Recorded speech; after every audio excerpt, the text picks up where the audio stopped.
الحمدللہ وحدہ والصلاة والسلام علی من لا نبی بعدہ اما بعد فاعوذ باللہ من الشیطان الرجیم بسم اللہ الرحمن الرحیم محمد رسول اللہ والذین معه اشداء علی الکفار رحماء بینہم قال النبی صلی اللہ علیہ وسلم لا یؤمن احدکم حتی اکون احب الیہ من والدہ وولدہ والناس اجمعین او کما قال صدق اللہ و صدق رسولہ النبی الکریم۔ درود پاک پڑھیں۔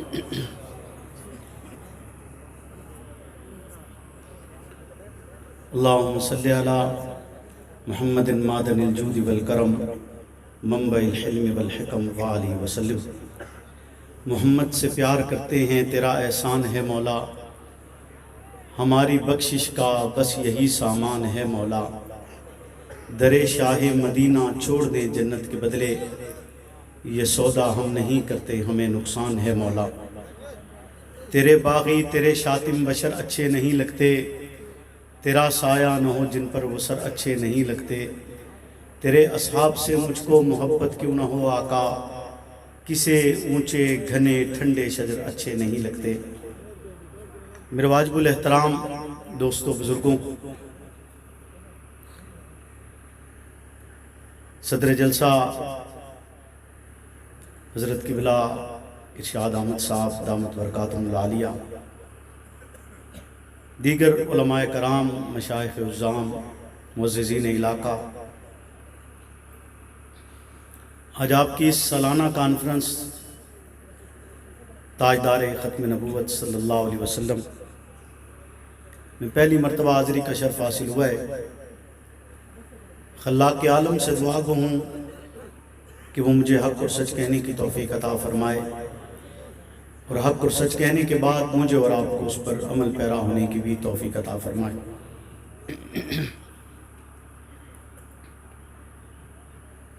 آپ حضرات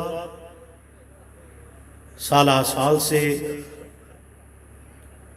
اس پروگرام میں شریک ہو رہے ہیں، اور آج کی اس نشست میں بھی اور اس سے قبل بھی ایک نشست جاری ہوئی۔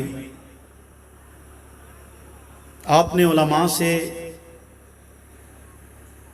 دلائل بھی سنے ہوں گے، واقعات بھی سماعت فرمائے ہوں گے۔ پیغمبر اسلام کی دینی اور ملی خدمات یقیناً آپ کے گوش گزار کی گئی ہوں گی، ساتھ ہی ساتھ آپ کو وہ عظیم بشارتیں بھی سنائی گئی ہوں گی جن کی بدولت امت محمدیہ صلی اللہ علیہ وسلم میں شریک ہر ایک فرد اپنے لیے اسے اعزاز سے کم نہیں سمجھتا کہ خالق کائنات نے پیغمبر اسلام کو ارشاد فرمایا کہ اگر میں آپ کو آخری نبی بنا دوں تو آپ ناخوش تو نہ ہوں گے۔ جواباً رسالت پناہ نے عرض کی کہ میرے پروردگار نہیں۔ آپ نے فرمایا کہ اگر میں آپ کی امت کو آخری امت بنا دوں تو آپ ناخوش تو نہ ہوں گے۔ جواباً رسالت پناہ نے عرض کی کہ میرے پروردگار نہیں۔ تو اللہ رب العزت نے ارشاد فرمایا کہ اپنی امت کو پیغام دیجئے گا کہ اللہ نے انہیں آخری امت بنایا ہے اور ان کے لیے سلام بھیجا ہے۔ آپ کو اس امت کو بہترین امت قرار دیا گیا، بے شمار برکات اور اعزازات سے نوازا گیا، اور جن پر انعامات زیادہ ہوں، جن کے اعزازات زیادہ ہوں، جن کا رتبہ بڑا ہو، ان کی ذمہ داریاں بھی اسی طرح بڑی ہوتی ہیں۔ رتبہ بڑھے تو کام بھی بڑا۔ آپ جس زمانے میں موجود ہیں یہ زمانہ اور قیامت تک آنے والا ہر وقت اور آج سے 1400 سال قبل جب سے اعلان نبوت ہوا یہ زمانہ محمد الرسول اللہ کا ہے۔ ہر زمانے میں جو نبی تشریف لاتا ہے دوسرے نبی کے آنے تک وہ زمانہ اس کا ہوتا ہے، اور قیامت تک کوئی اور پیغمبر نہیں آئے گا تو قیامت تک کا زمانہ محمد الرسول اللہ صلی اللہ علیہ وسلم کا زمانہ ہے۔ آپ نے اپنی امت کو کائنات کی سب سے بڑی بشارت دی ہے، سب سے بڑا اعلان کیا ہے کہ جس کے لیے دیگر امتوں میں آنے والے افراد حتیٰ کہ ان کے انبیاء یہ دعا کرتے رہے کہ اللہ ہمیں محمد کی امت میں اٹھائیے گا، آپ کو اللہ نے بہت بڑا اعزاز دیا ہے۔ محمد الرسول اللہ نے کائنات کی سب سے بڑی خوشخبری سنائی ہے، سب سے بڑا اعلان کیا ہے۔ آپ کی یہ بشارت بہت بڑی بشارت ہے۔ ہر نبی اپنے دور میں بشارتوں سے بھی نوازتا ہے، تصدیق بھی کرتا ہے، مصدق بھی ہوتا ہے، مبشر بھی ہوتا ہے۔ مصدق اس حیثیت کے ساتھ کہ اس سے قبل گزرنے والے جو نبی گزرے وہ حق اور سچ پر تھے، جو نبی آئے انہوں نے پوری امانت کے ساتھ پوری دیانتداری سے اللہ کا دیا ہوا پیغام امت مسلمہ تک پہنچا چھوڑا، یا ان کے زمانے کی جو امتیں تھیں ان کو پہنچا چھوڑا۔ یاد رکھیے گا اسلام صرف آپ کا مذہب نہیں، آدم علیہ السلام سے لے کر محمد الرسول اللہ تک ہر نبی کا مذہب اسلام ہی رہا ہے، لا الہ الا اللہ پیغام رہا ہے۔ تو ہر نبی یہ مصدق بن کر یہ تصدیق کرتا چلا آیا۔ نوح نے تصدیق کی کہ آدم تک جتنے نبی آئے سب سچے تھے، جتنے نبی آئے سب برحق تھے، جتنے نبی آئے پورے امانت دار تھے، جتنے نبی آئے رب کا دیا ہوا پیغام انہوں نے امت تک پوری صحیح طریقے کے ساتھ پوری دیانت کے ساتھ پہنچائے، اور پھر بشارت دیتے چلے گئے کہ ان کے بعد فلاں نبی آئے گا۔ وقت گزرتا گیا، عیسیٰ علیہ السلام تشریف لائے۔ عیسیٰ علیہ السلام نے اپنے سے پہلے گزرنے والے تمام تر انبیاء کی تصدیق کی، مصدق بنے۔ مصدق بنتے ہوئے اور مصدق کے لیے شرط یہ ہوتی ہے کہ مصدق دلیل نہیں مانگتا، مصدق معجزہ طلب نہیں کرتا، مصدق کوئی ثبوت نہیں مانگتے، بغیر ثبوت مانگے، بغیر دلیل طلب کیے، بغیر معجزہ مانگے وہ اپنے سے پہلے والے کی تصدیق کرتے ہیں۔ عیسیٰ علیہ السلام نے مصدق بنتے ہوئے اپنے سے قبل آدم علیہ السلام تک آنے والے ہر ایک نبی کے لیے تصدیق کر چھوڑی اور بشارت دے دی کہ ان کے بعد محمد الرسول اللہ اس کائنات میں بطور نبی بن کر تشریف لائیں گے، رب کا پیغام لانے والے آخری رسول اور پیغمبر ہوں گے۔ پھر پیغمبر اسلام حضرت محمد الرسول اللہ صلی اللہ علیہ وسلم کی بعثت ہوتی ہے، آپ تشریف لاتی ہیں، آپ مصدق بنتے ہوئے اپنے سے قبل آدم تک گزرنے والے ہر ایک نبی کی تصدیق بھی کرتے ہیں، ہر ایک نبی کی دیانت کا اعلان بھی کرتے ہیں، ہر ایک نبی کی امانت کا اعلان بھی کرتے ہیں۔ یاد رکھیے گا مصدق اسے بھی کہا جاتا ہے جو معصوم عن الخطا ہو، مصدق اسے کہا جاتا ہے جو مفترض الطاعت ہو، مصدق اسے کہا جاتا ہے جو مبعوث من اللہ ہو، یعنی جسے رب نے نازل کیا ہے۔ مصدق اسے کہتے ہیں جس کی اطاعت فرض قرار دی گئی ہو، مصدق اسے کہتے ہیں جس سے خطا ہو ہی نہیں سکتی ہے۔ یہ تمام تر خصوصیات صرف پیغمبر میں پائی جاتی ہیں، پیغمبر کے علاوہ یہ خصوصیات کسی اور بشر میں نہیں پائی جا سکتی ہیں۔ انہی خصوصیات کی بدولت ہی اعلان کیا جاتا ہے کہ یہ خصوصیات کا مالک فرد رب کی طرف سے مبعوث کرتا، رب کی طرف سے منصوص کرتا، رب کی طرف سے مقرر کرتا پیغمبر ہے جو امت کی طرف آئے اور امت کو راہ ہدایت دکھلانا چاہتے ہیں، امت کو اس سیدھی راہ پر لگانا چاہتے ہیں، امت کے لیے لا الہ کا پیغام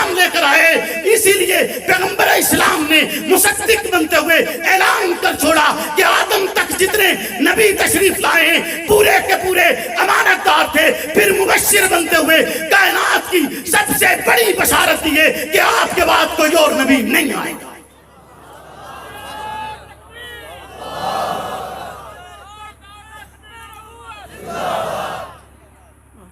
آپ نہ صرف آخری نبی ہیں, آپ نہ صرف آخری رسول ہیں, بلکہ آپ اس کائنات میں آنے والے آخری معصوم ہیں, اس کائنات میں آنے والے آخری مفترض الطاعت ہیں, اس کائنات میں آنے والے آخری مبعوث من اللہ ہیں.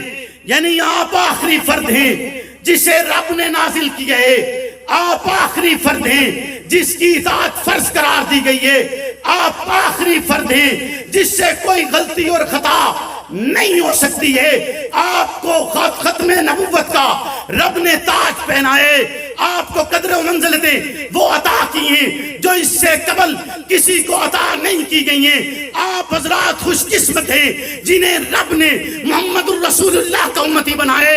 رب نے محمد کو ایسا بنایا کہ اگر تپتی ہوئی دوپہر میں بازار میں نکل آتے تو سورج کی تمازت آپ کے رخ انور کے سامنے مام پڑ جایا کرتی تھی. آپ جس گلی سے گزر جاتے گلی گھنٹوں معطر رہا کرتی تھی. اگر آپ کا عکس دیوار پر پڑ جاتا لوگ اپنا چہرہ دیکھا کرتے تھے. آپ سوتے آپ کے جسم اثر سے پسینہ نکلتا, صحابہ بوتلوں میں بند کرتے, بوتلوں میں بند کر کے بطور عطر عیدین کے دن استعمال کیا جاتا. آپ اتنے ہنسی ہیں. امی عائشہ صدیقہ فرماتی ہیں ایک دن آپ اپنا جوتا گانٹھ رہے تھے, امی عائشہ صدیقہ نے آپ کے حسن کو دیکھا, دیکھتے ہوئے ارشاد فرمایا, ایک عربی شاعر کے شعر پڑھے جس کا مفہوم یہ ہے, کاش جنہوں نے یوسف کو خریدنے کی کوشش کی تھی وہ محمد کو دیکھ لیتے, یوسف کو نہ خریدتے. کاش زلیخا کی سہیلیاں محمد کو دیکھ لیتی, انہوں نے یوسف کو دیکھا تھا انگلیاں کاٹی تھی. اگر آپ کو دیکھ لیتے اپنا دل نکال کر باہر رکھ دیتے. آپ اتنے خوبصورت ہیں کہ اگر اندھیری رات میں مسکرا پڑتے ہیں تو آپ کے دندان مبارک کی روشنی کے ساتھ گمشدہ سوئی مل جاتی ہے. آپ اتنے ہنسی ہیں کہ رب نے آپ کے وجود پر مکھی کو بیٹھنے کی اجازت نہیں دی. کیوں نہیں دی؟ کہ مکھی اچھائی پر بھی بیٹھتی ہے, برائی پر بھی بیٹھتی ہے. جسے اچھائی اور برائی کی تمیز نہ ہو رب اسے محمد کے قریب نہیں آنے دیتا.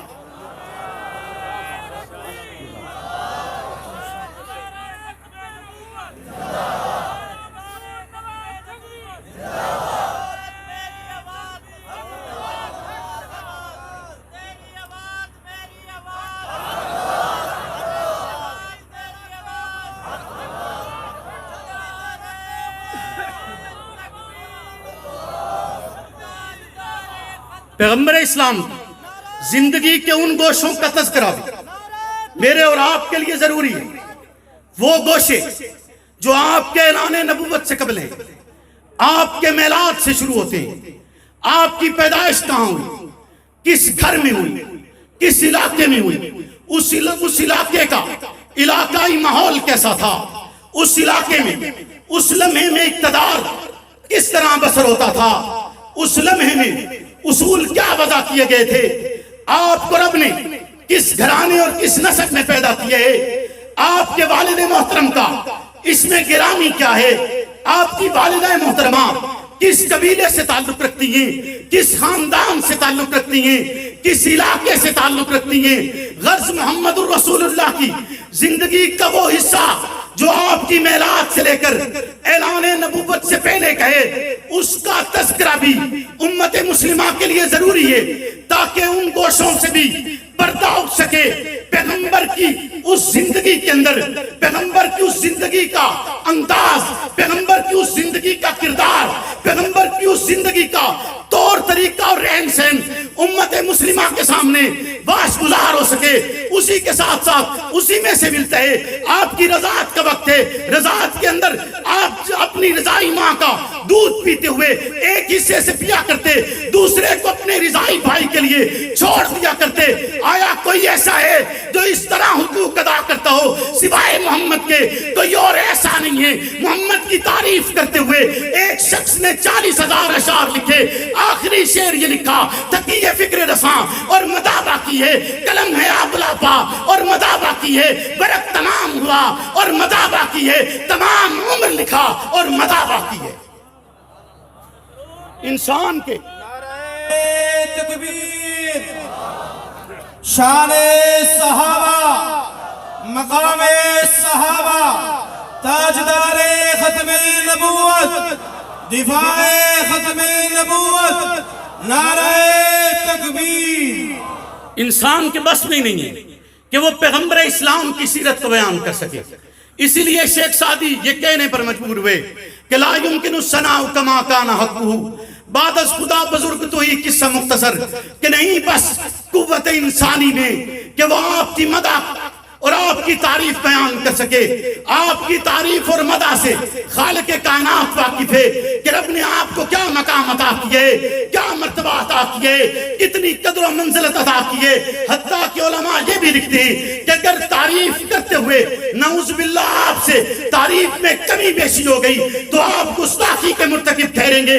لہذا محمد رسول اللہ کی تعریف کے لیے یہی الفاظ کہے جاتے ہیں کہ رب کے بعد سب سے عظیم ترین ہستی، اس کائنات کی اعلیٰ ترین ہستی، اس کائنات کی منزہ ترین ہستی، اس کائنات کی عظمت والی ہستی صرف محمد رسول اللہ صلی اللہ علیہ وسلم ہے۔ آپ کی زندگی کے ان گوشوں کا بیان بھی ضروری جو اعلان نبوت سے قبل ہے، ان گوشوں کا بیان بھی ضروری ہے جو اعلان نبوت کے بعد تھا، جس کے ذریعے ہم اصول دین سیکھتے ہیں، جس کے ذریعے ہم معیشت کا طرز سیکھتے ہیں، جس کے ذریعے ہم تجارت کا انداز سیکھتے ہیں، جس کے ذریعے ہم عبادات سیکھتے ہیں، جس کے ذریعے حقوق اللہ ادا کیے جاتے ہیں، جس کے ذریعے حقوق العباد کو پورا کیا جاتا ہے۔ غرض زندگی گزارنے کا بطور مسلمان جتنا طریقہ اور طرز ہے وہ پیغمبر کی ان 23 سالہ اس 23 سالہ مدت سے سیکھا جاتا ہے جس میں آپ نے اعلان نبوت کیے۔ اعلان نبوت کے بعد آپ نے اسلام کا پرچار کیے، اسلام کا اعلان کیے، اسلام کے اصول بتلائے، طرز زندگی بتلائے، اطیع اللہ و اطیع الرسول کا طریقہ کار بتلائے۔ ان 23 سالہ مدت کے اندر میں نے اور آپ نے پیغمبر اسلام کی زندگی سے دین کے ان گوشوں کو سیکھنے، دین کے اس طرز کو سیکھنے، دین کے اس طریقے کو سیکھنے جس کے ذریعے مجھ سے اور آپ سے خالق کائنات راضی ہو سکے۔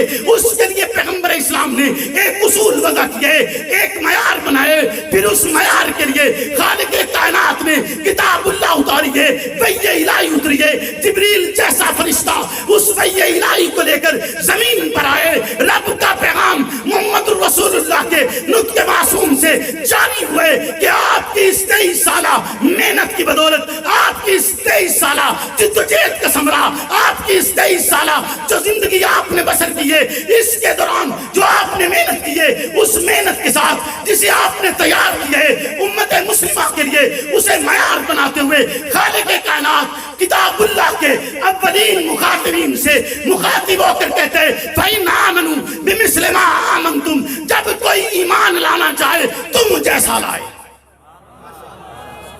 نعرہ تکبیر، شان صحابہ، مقام صحابہ، شان رسالت، تاج و تخت ختم نبوت۔ ساڈے بیلی نو ڈر بڑا ہے نا؟ ڈر ہے نا؟ اس کو ڈر ہے نا؟ توجہ ہے آپ کی؟ بولیے نا، ایسے ہی ہے؟ توجہ ہے؟ میں نے بس مختصر بات ختم کر رہے ہیں چونکہ وقت تو 4:30 بجے تک کا تھا۔ توجہ ہے آپ کی؟ بولیے نا۔